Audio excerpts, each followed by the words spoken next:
I greet you, brothers and sisters, in the name of Jesus Christ. I want to read a verse 1 John chapter 2 and verse 26. It says like this: These things I have written to you concerning those who try to deceive you. Verse 27. But the anointing which you have received from him abides in you, and you do not need that anyone to teach you.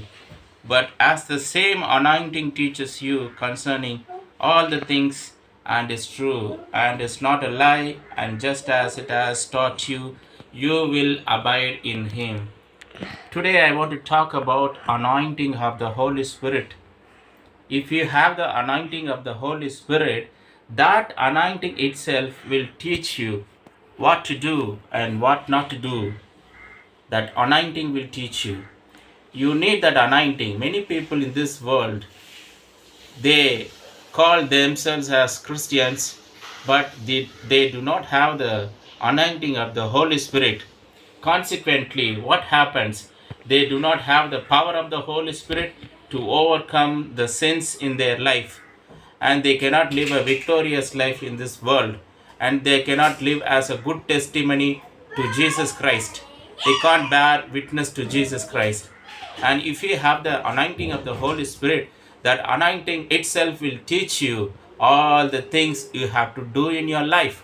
And secondly, if you have the anointing of the Holy Spirit, you can feel the love of God.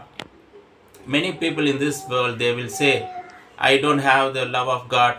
If God loves me, if God would have loved me, I wouldn't have lost so many things in my life, and I will not be living such a pathetic life in this world. They will say like that.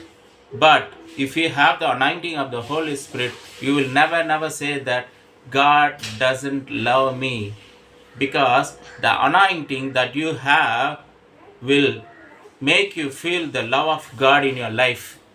And the one who has the anointing of the Holy Spirit cannot say that Jesus doesn't love me.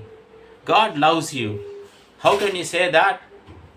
If you have the anointing of the Holy Spirit, you will feel the love of our Father God.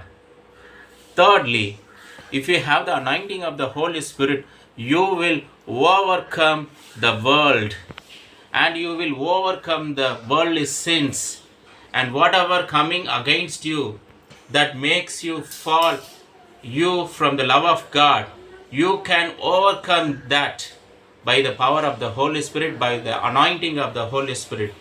Today, all that you need in your life is the anointing of the Holy Spirit. You ask for the anointing of the Holy Spirit, He is ready to give you. If you ask your Father God to receive the Holy Spirit, to receive the anointing of the Holy Spirit, He is ready to give you. Ask and it shall be given unto you. Bible says, ask and you will be blessed. Hallelujah. Amen.